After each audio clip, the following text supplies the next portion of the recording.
സ്വാമി തരുന്ന ഭസ്മം അറിവില്ലാത്ത കൊണ്ട് അവിടെ കൊണ്ടിടാനോ കളയാനോ പാടില്ല. ഭസ്മത്തിൽ വേറെ ഭസ്മം തൊടുകയാണ്. സ്വാമിയുടെ ഭസ്മം വേറെ വയ്ക്കുക. ഈ കടലാസ് സൂക്ഷിച്ച് എന്നെ രക്ഷിക്കാനാണ് അറിയാത്തത്. സ്വാമിയുടെ ഭസ്മ കടലാസുകൾക്ക് ഒരു ബാധ എടുക്കില്ല, ഒരു മന്ത്രവാദ എടുക്കില്ല, നീചമായി നോക്കി വരില്ല. ഭദ്രകാളി മതിച്ചു വരുമ്പോൾ ഭസ്മം എന്ന് പറഞ്ഞാൽ അവളവിടെ കത്തും, അല്ലെങ്കിൽ നോക്കും.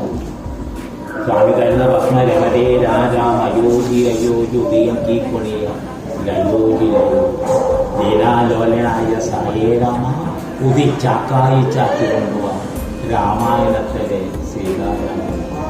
സ്വാമി തരുന്ന ഭസ്മാന്ന് വിചാരിക്കുന്നത് വളരെ താങ്കളുടെ കൈകൊണ്ട് തൊട്ടാലും വളരെ സൂക്ഷിച്ചു വെക്കുക. വിഷമം വരും. പാമ്പ് കടിച്ച പാമ്പയാവുള്ളൂ. നമ്മുടെ ഭക്ഷണം ദിവസം പാമ്പുണ്ടാവും. കേൾക്കുക നമ്മുടെ ഭക്ഷണം പോകാനേ പാടുള്ളൂ.